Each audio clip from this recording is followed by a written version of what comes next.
Greetings, vendors. Mike here with 720 Vending. Follow me today as I troubleshoot and diagnose my Dixie Narco 320 I have here. Yes, this is an old machine, but it got a new lease on life. Digital thermostat, and I completely rewired it from a single price machine to a multi-price using the Dixie Narco Series 2 system, credit cards, custom designed display board, and it's all upgraded. Everything works great on it. All of a sudden, I started having an issue where if you selected one selection, like if you select a Pepsi, it does a Mountain Dew. If you do a Mountain Dew, it'll do a Coke. Apparently, if you hit a Coke, it's dumping out my Monster. Sprite's working. This drops out of Dr. Pepper, and neither of these two buttons are working. So, I thought it was a board. Thanks to the guys in the vending discuss settings, we figured out that I was having that it may be my space to sales. So I'm going to go in here to user. After hitting the service button, space to sales. Button 1 looks like it's doing columns 1 and 2. Button 2 is looking like it's doing columns 3 and 4. Button 3, it's doing selection 5, which is actually the, I think the Wild Cherry Pepsi. Column 4 is doing my Monsters. Button 5 is doing column number 7. Button 6, which is my Monster, is doing my lemonade, my lemon tea, and 7 and 8 aren't working.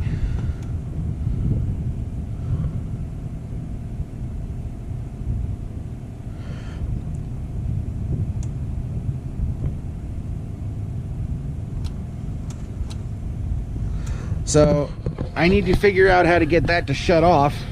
I'll be right back as soon as I do that.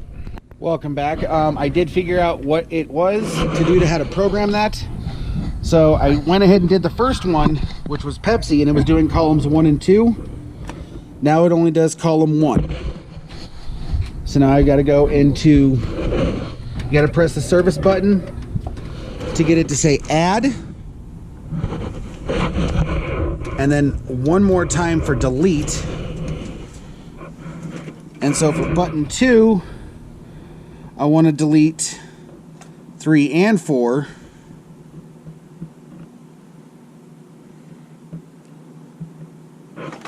Then you got to hit the service button. And then hit it 2 more times to get back to delete. And I'm deleting 3.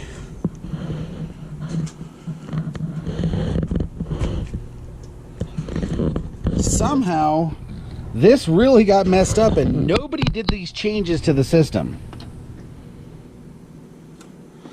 2 doesn't have anything programmed. So let's program column 2 to that one.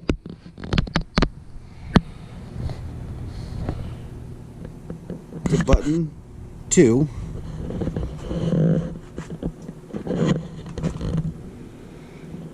Got to finish scrolling there.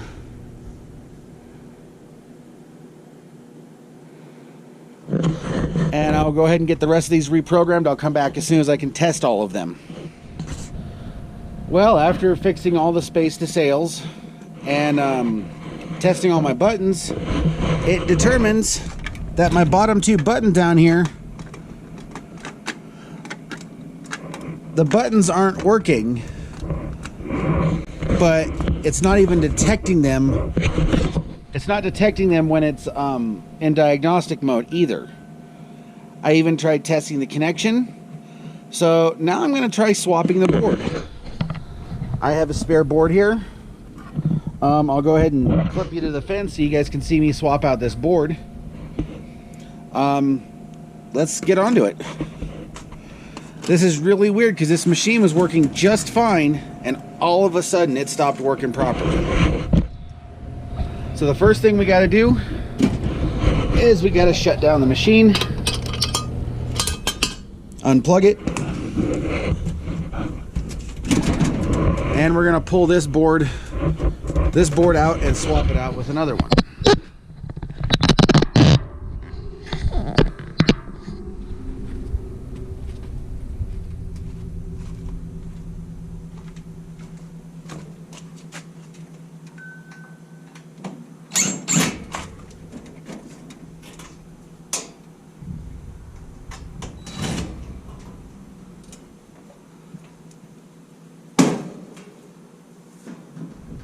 This machine took a beating when somebody tried stealing it. Looks like it did damage a light bulb. But I've still got a fluorescent, I've still got an LED one in there to compensate.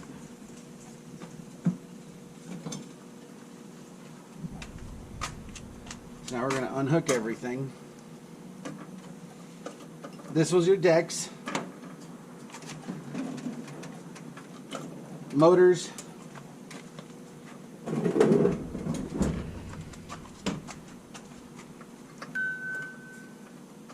bill validator, power supply, MDB connection, display, selection panel, and your vend and sold out switches. Next, I'm going to go ahead and remove it from the machine.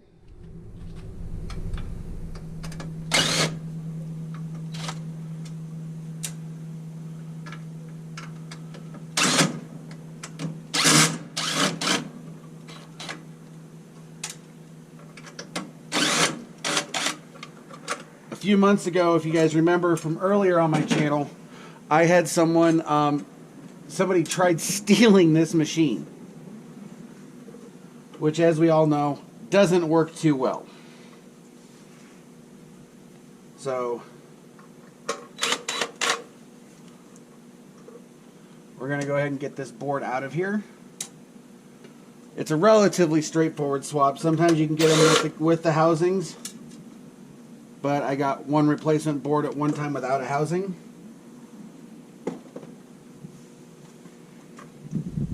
And apparently I just lost a screw. Where did it go in my pocket?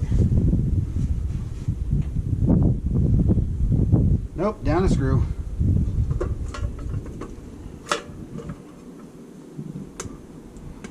I had the top of the box here sealed.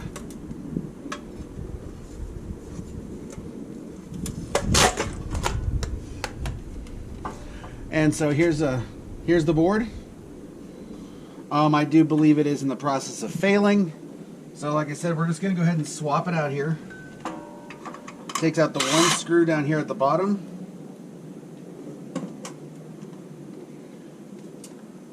And this board will literally slide right out.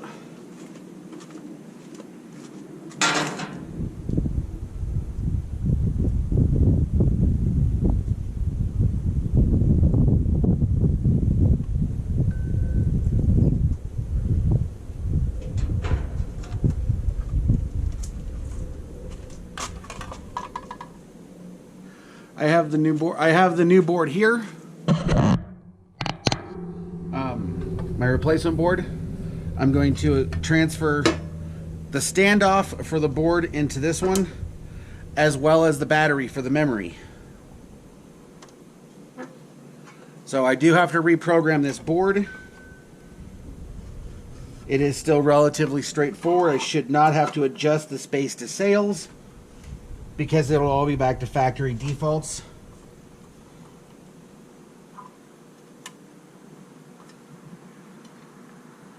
Still am not sure as to what happened, but I'm pretty sure dropping an 800-pound machine on its side does not bode well for its electronics. And so this goes back in here. I'll put the one screw I have back in here. If I find it, I'll put it back in later.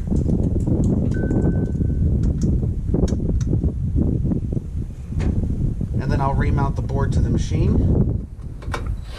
And we'll plug everything back in. As you can tell, looks exactly the same. Same connections, everything. DEX port.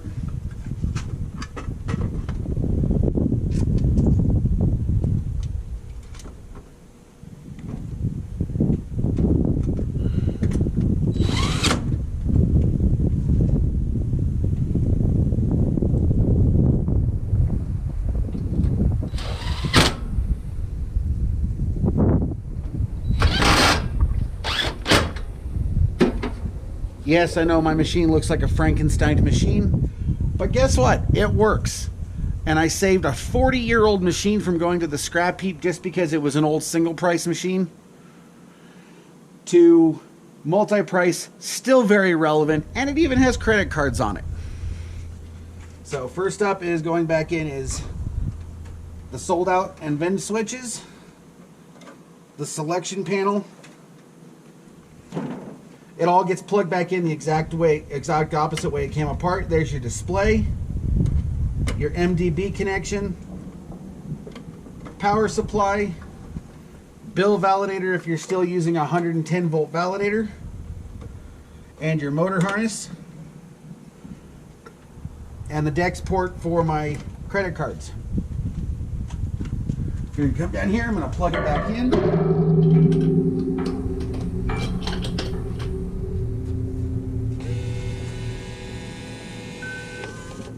Man, they really did do some damage internally on this thing when they dropped it.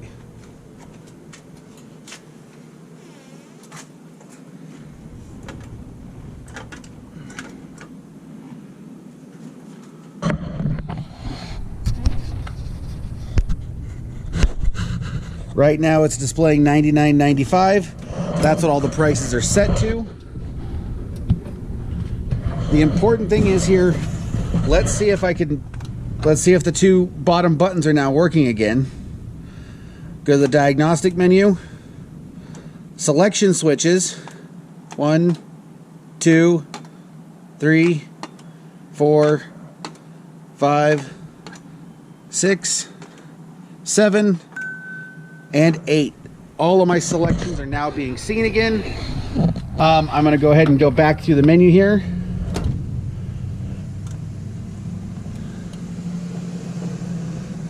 And go to return, which is RTN, which is return.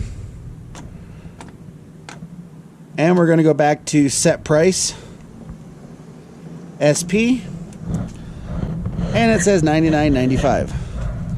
So I've got to go to each selection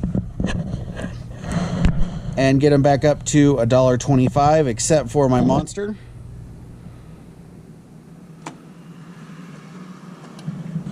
This does take a little bit of time. It is a little slow. So it does appear I did have a board failure, which totally screwed up the programming.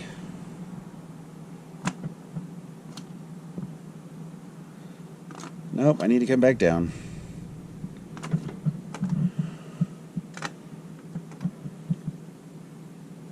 Onto the Coke.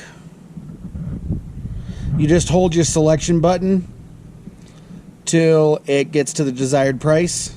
If you go past it, release it, and then press it again momentarily, and it'll go back. It'll go in the opposite direction. But if you hold it until it goes back to SP, it'll stay in the direction you're going. So now I'm on Sprite, which is number 4.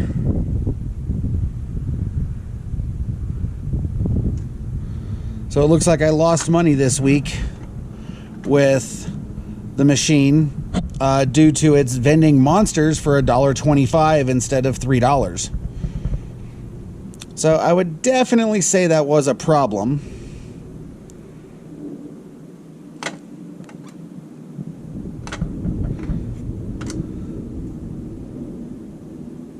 This one's going to take a minute because it's $3 for my Monster.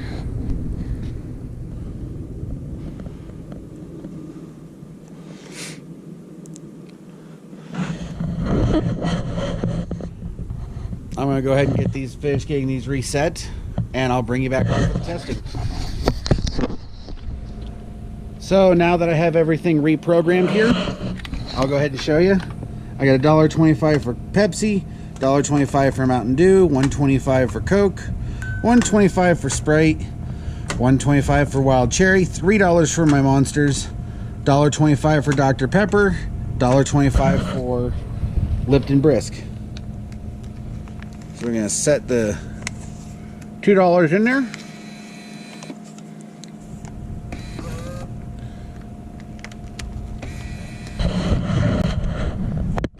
And I'm going to try getting the same one I got last time, which was Wild Cherry Pepsi.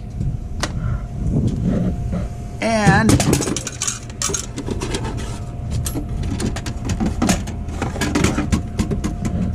it is now back vending correctly. If you like this kind of content, like and subscribe. If it helps you out, definitely smash that button. Enjoy your day. Happy vending, everybody. See you on the next video.